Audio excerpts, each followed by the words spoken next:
And the best president that we ever had was Millard Fillmore.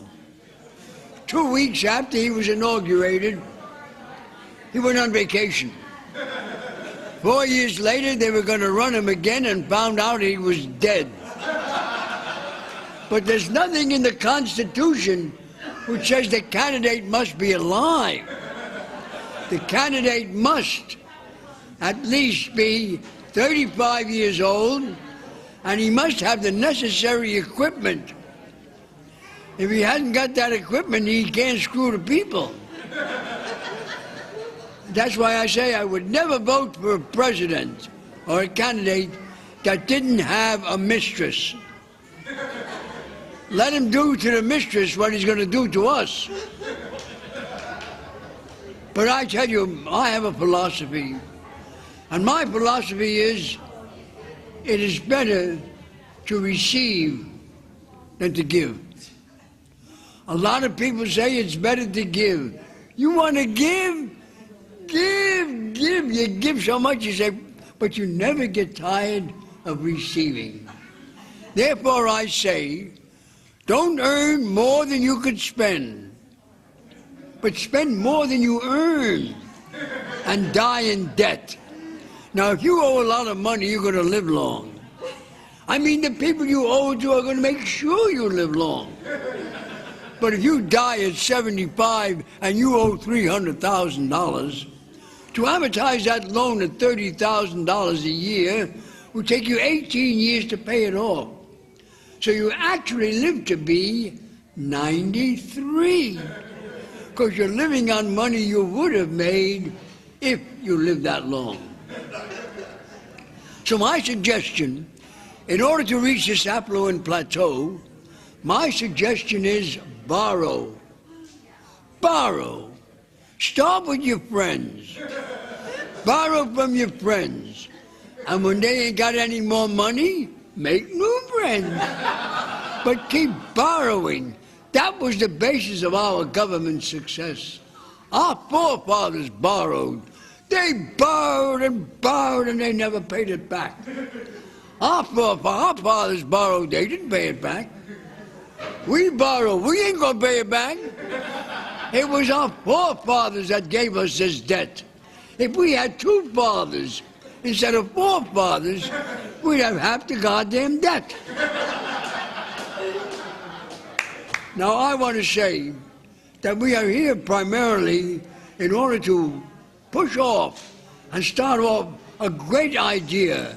It was W.E.B. Du Bois who said, you can't have a third party in the United States as long as you have one party operating under two different names.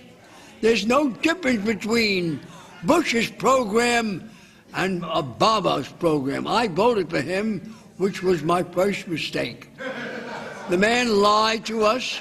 He sent 20,000 new recruits to Afghanistan. He's supposed to have gotten us out of the war yesterday. He wants to wait another 2 years to keep us in there, killing people we don't even know. The difference between a terrorist and a soldier has a license to kill. He doesn't know who he's killing, doesn't know why he's killing them, and he gets paid. But the terrorist knows who he's killing, knows why he's killing him, but he doesn't get paid. That's why there are so few terrorists, they just don't get paid. But I'm saying that is one of the great things about this country. 20 years ago, the dollar was worth 7 cents. Here it is 20 years later, the government stood by that dollar, and it's still now worth 7 cents. A loaf of bread 20 years ago cost you 5 cents. Today, 20 years later, that loaf costs $4.10. You people that were saving money were stupid. You should have saved bread. But I want to say that we generally have a question period. Now, I'm sure a lot of you people are frustrated and full of anxieties and desires. And due to the fact that the world is now tottering on the brink, overlooking the precipice, bordering the abyss, I'm sure there are a lot of problems that do irk you. I'm here to clarify those issues. So please, when you ask a question, please, no names or where you're from. We don't give up, we don't care where you're from. The mere fact that you're here indicates that your neuroses is bothering you. Now we have a question from a solo guy, with Mahatma Gandhi. He was a son of a bitch. I'd rather be a son of a bitch than the son of a bush. It's true that the Jews, the Hebrews, were slaves in Egypt for 600 years. 600 years building pyramids. There was nothing else to do. I mean, and Moses was a black Egyptian, the only illegitimate son of Pharaoh's daughter. She told her father she found it in the bulrushes. You believe that? And there was Moses standing on Mount Sinai. He said, "Here we'll build a hospital." And there was the burning bush. And the burning bush, the Jews had trouble with bushes even in them days. There was a burning bush, and the burning bush was never consumed. And the burning bush said to Moses, "Moses, go down and take your staff with you and free my people." And Moses looked at the bush and said, "A bush can't talk." Little did Moses realize that was a marijuana bush. Moses got so high, he thought he was God. And down into the house of bondage, into the land of Egypt, Moses took the Jews and marched them through the hot, burning desert. For 40 years and 40 nights, without sandals, they were going to eat this goddamn hot. Moses said, "Shut up and move." And they marched and marched. And what does the dumb bastard do? He turns left. He'd have turned right. We'd owned the oil fields. We'd owned monopoly. We'd have been rich people today. And they say that the Jews have all the money. It's true.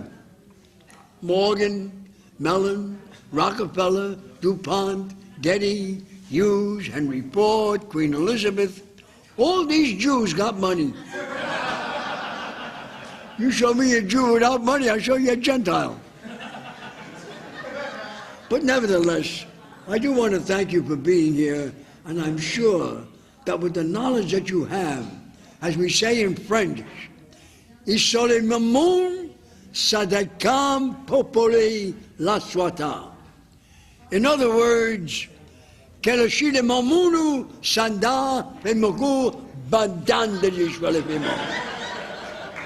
And that's one of the reasons.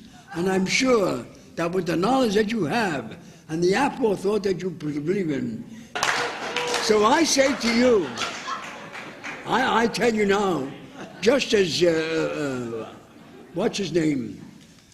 I think it was Al Capone, or was it Mayor Daley who said, you can get more with a kind word and a gun than with just a kind word. And I say, let us remember, it is better to be healthy for one day than to be sick for a whole year. You know, I wrote away to the Freedom of Information. I wanted them to give me a copy of the Declaration of Independence. And this is what they sent me.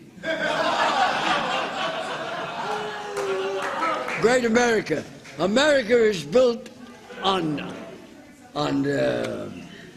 genocide and slavery. That's the thing that made this country so rich. And I always say, let us tax the poor. It so happens that the rich get richer and the poor get poorer. But the only way the rich can get richer if the poor get poorer. So we take it from the poor before the rich get it. Do you know what I'm talking about? Well, it makes no difference. It's better not to know that we are the heirs to a bankrupt country. It so happens that there's word in Congress they want the sun to be the center of the universe, but they want the earth to go around the sun instead of 365 days, 180 days, so that the banks can get interest twice a year. But the former Russia, they didn't want it to be 180 days. They wanted it to be 800 days, so that their 5-year plan will work.